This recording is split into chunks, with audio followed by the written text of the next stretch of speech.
পাসপোর্টে তথ্যের গরমিল থাকলে তা সংশোধন করার ক্ষেত্রে নতুন নির্দেশনা এসেছে। সরকারের সুরক্ষা সেবা বিভাগ থেকে 14 ডিসেম্বর 2022-এ এ সংক্রান্ত আগের পরিপত্রগুলো বাতিল করা হয়েছে বলে জানানো হয়। এই ইস্যুতে এর আগে মোট 3টি পরিপত্র জারি করে এ বিভাগ। সুরক্ষা সেবা বিভাগ হতে 2021 সালের 28 এপ্রিল, 9 ডিসেম্বর এবং 2022 সালের 3 নভেম্বর জারি করা এ সংক্রান্ত পরিপত্র বাতিল করা হয়েছে বলেও নতুন পরিপত্রে জানানো হয়।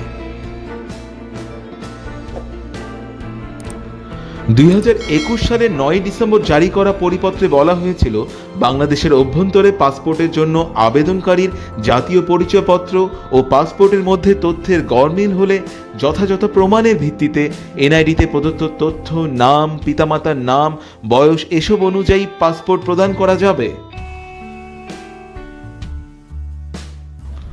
অন্যদিকে 3 নভেম্বর জারি করা পরিপত্রে জানানো হয়েছিল, বাংলাদেশের অভ্যন্তরে এবং বিদেশে বসবাসরত বাংলাদেশি নাগরিকদের পাসপোর্টের জন্য আবেদনকারীর এনআইডি ও পাসপোর্টের মধ্যে তথ্যের গরমিল হলে এনআইডিতে প্রদত্ত তথ্য, নাম, পিতামাতার নাম, বয়স এসব অনুযায়ী পাসপোর্ট প্রদান করা যাবে। নতুন নির্দেশনা দিয়ে স্বরাষ্ট্র মন্ত্রণালয়ের সুরক্ষা সেবা বিভাগের পরিপত্রে বলা হয়েছে, বাংলাদেশের ভেতর এবং বিদেশে বসবাসরত বাংলাদেশি নাগরিকদের জাতীয় পরিচয়পত্র ও পাসপোর্টের মধ্যে তথ্যের গরমিল হলে জাতীয় পরিচয়পত্রে দেওয়া তথ্য, নাম, পিতামাতার নাম, বয়স এসব অনুযায়ী পাসপোর্ট রিইস্যু করতে হবে। তবে অপ্রাপ্তবয়স্কদের ক্ষেত্রে জন্ম নিবন্ধন সনদ বিবেচনা করতে হবে। প্রয়োজনে জেএসসি, জেডিসি, এসএসসি দাখিল, কারিগরি ও উন্মুক্ত বিশ্ববিদ্যালয় ও সমমানের যে কোনো একটি সনদপত্র বিবেচনা করা যেতে পারে। সংশোধনের ক্ষেত্রে লিখিত আবেদন করতে হবে। আবেদনপত্রের সঙ্গে অধিদপ্তরের ওয়েবসাইট, সংশ্লিষ্ট পাসপোর্ট অফিসে প্রদর্শিত নমুনা অনুযায়ী আবেদনকারীকে একটি অঙ্গীকারনামা যথাযথভাবে পূরণ ও সই করে দাখিল করতে হবে।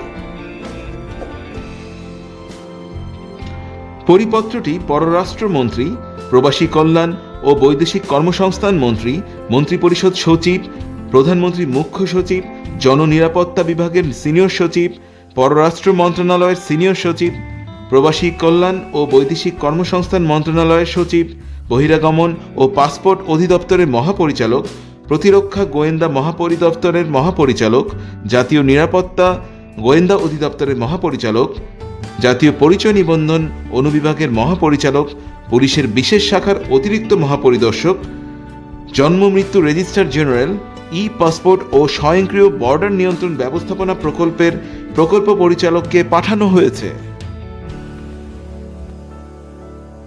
তাই পাসপোর্টে তথ্যের গরমিল সংশোধনে সরকারের নতুন নির্দেশনা মেনে চলুন।